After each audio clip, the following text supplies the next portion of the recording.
بسم اللہ الرحمن الرحیم۔ پیش خدمت ہے خبر نامہ، اہم عالمی خبروں کا خلاصہ۔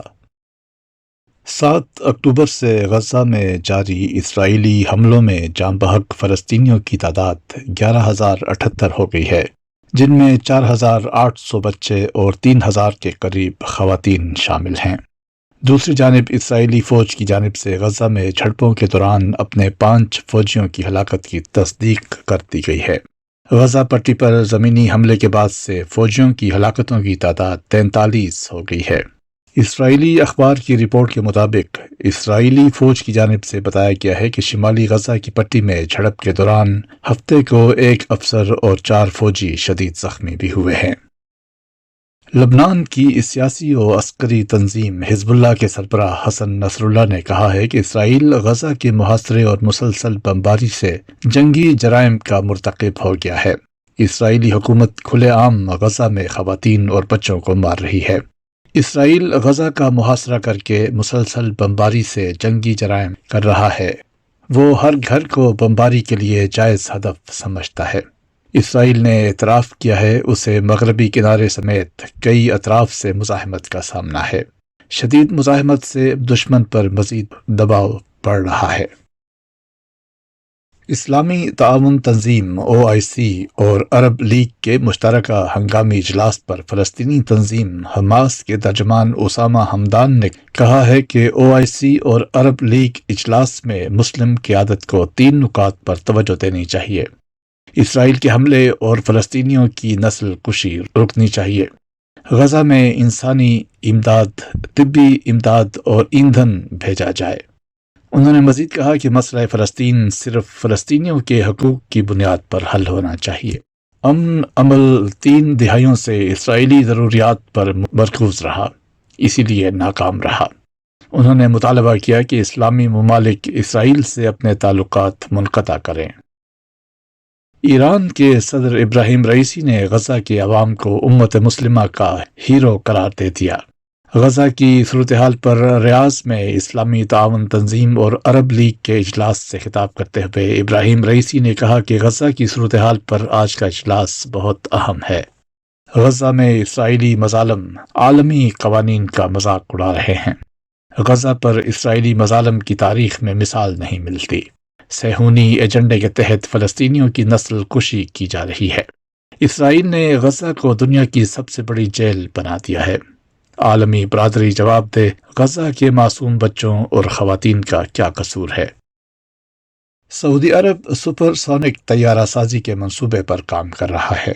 سعودی عرب نے امریکہ کی ابھرتی ہوئی کمپنی بوم سپر سونک میں سرمایہ کاری کی ہے، جو آواز سے تیز رفتار طیارے تیار کرنے پر کام کر رہی ہے۔ امریکی کمپنی مشرق وسطی میں training, development and research centre قائم کرے گی، جس کا ہیڈ کوارٹر سعودی عرب میں ہوگا۔ مذکورہ کمپنی ایسا سپر سونک طیارہ تیار کرے گی جو نیو یارک اور لندن کا سفر 7 گھنٹوں کی بجائے صرف 3.5 گھنٹوں میں طے کر سکے گا۔ امریکی ایئر فورس کے جوہری ہتھیار لے جانے کی صلاحیت کے حامل اسٹیلتھ بمبار طیارے B-21 ریڈر نے جمعے کی صبح کیلیفورنیا میں ایئر فورس کے 42ویں پلانٹ سے پہلی مرتبہ باہر نکل کر اڑان بھری۔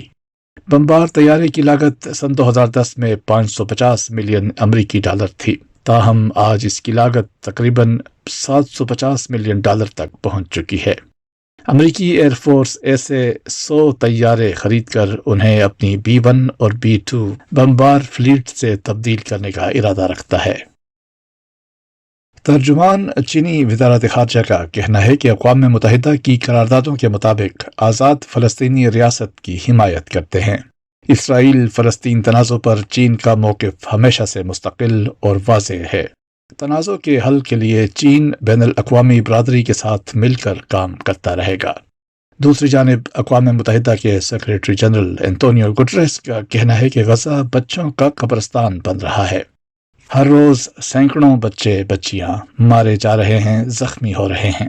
غزہ میں صرف 4 ہفتوں میں اتنے صحافی مارے گئے جتنے 3 دہائیوں کے کسی تنازع میں بھی نہیں مرے۔ G7 کے رکن ممالک کا کہنا ہے کہ بین الاقوامی قوانین کے مطابق اسرائیل کو اپنے دفاع کا حق ہے۔ جاپان میں G7 کے رکن ممالک کے وزرائے خارجہ کا اجلاس ہوا۔ G7 کے رکن ممالک کے وزرائے خارجہ نے غزہ میں انسانی ہمدردی کی بنیاد پر وقفے اور راہداریوں کی حمایت کی۔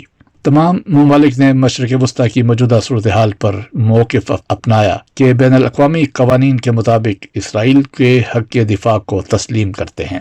G7 کے رکن ممالک نے ایران سے مطالبہ کیا کہ وہ حماس کی حمایت سے باز رہے۔ بھارت کی ریاست راجستھان کے بزرگ شہری ایک مرتبہ پھر الیکشن لڑنے کے لیے تیار ہیں۔ 78 سالہ تیتر سنگھ 50 سال میں 20 مرتبہ الیکشن میں ہار چکے ہیں، تاہم اس مرتبہ وہ پھر سے الیکشن لڑنے کے لیے تیار ہیں۔ تیتر سنگھ سن 1970 سے راجستھان میں ہونے والے ہر الیکشن میں حصہ لیتے رہے ہیں۔ برطانیہ میں برمنگھم کراؤن کورٹ نے محمد اکبر کو لندن اور برمنگھم میں 2 نمازیوں کو آگ لگانے کا مجرم قرار دے دیا۔ پراسیکیوٹرز کے مطابق ملزم نے 27 فروری کو لندن میں ہاشی اوڈوا کو پٹرول چھڑک کر آگ لگائی تھی۔